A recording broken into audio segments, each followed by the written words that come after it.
distinctive sound of the P-51 Mustang, and you'll be seeing that airplane in just a little bit. But first, as they say on TV, get ready for some jet noise. While they were on the ground, and 12 bombers were lost at Pearl Harbor, 12 B-17s. Listen to the P-51. I'm going to be quiet.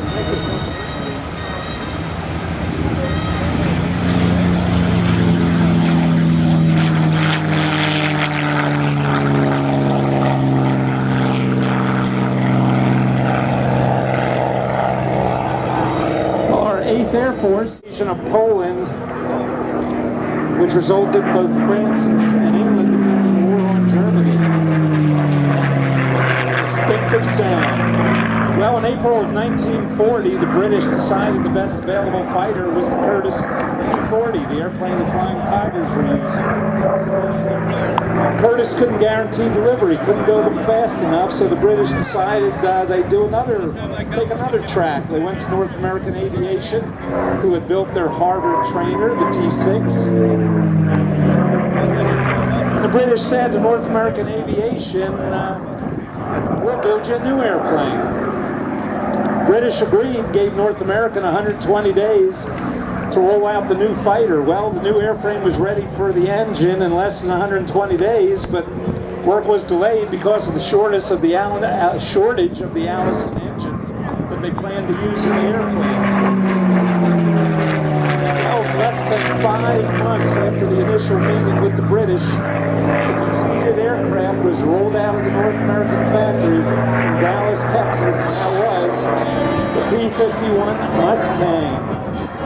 Faster than the P-40, used first by the British, not by us. The only drawback it had was over 11,000 feet, didn't have enough power in the engine. That Allison engine, 1,150 horsepower.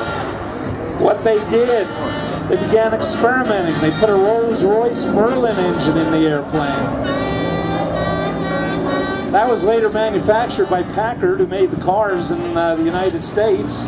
And the D model Mustang, the Packard 1,590 horsepower Merlin, the most numerous version of P-51s built during the war.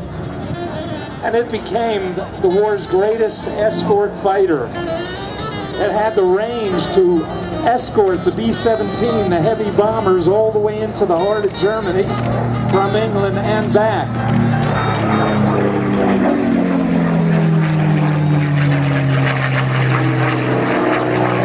Maximum speed of 400 miles an hour.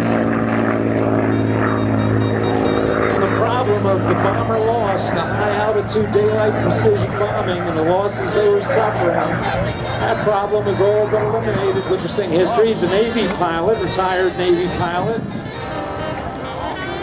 Qualified in many Warbird aircraft. Flies all of them. He flew F-4 Phantoms in the Navy for many years. And when he retired from the Navy as a highly decorated Navy fighter pilot, as he says, he still had the need for speed.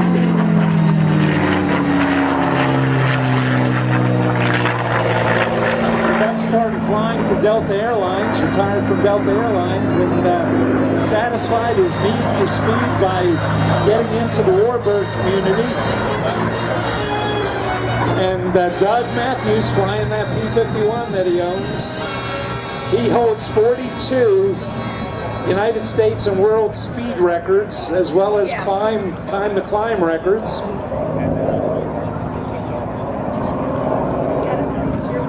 And the Navy has something similar to the Air Force Heritage Flight they call the Tailhook Legacy Flight. Doug is a lead pilot. If you've ever seen the Navy Tailhook Legacy Flight with the old Navy airplanes doing flyovers at air shows, Doug flies that.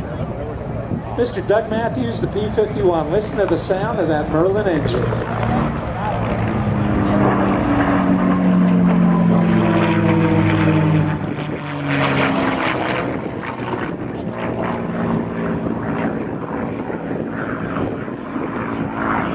You see the other World War II fighters. They all had the big round radial engines, their own distinctive sound.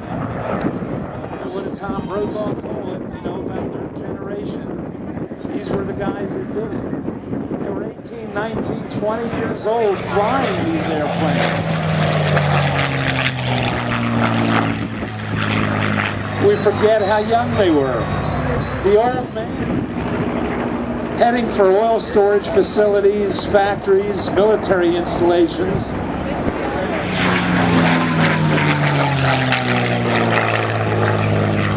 And they did it. They raided the factories, the oil refineries, caused a lot of damage.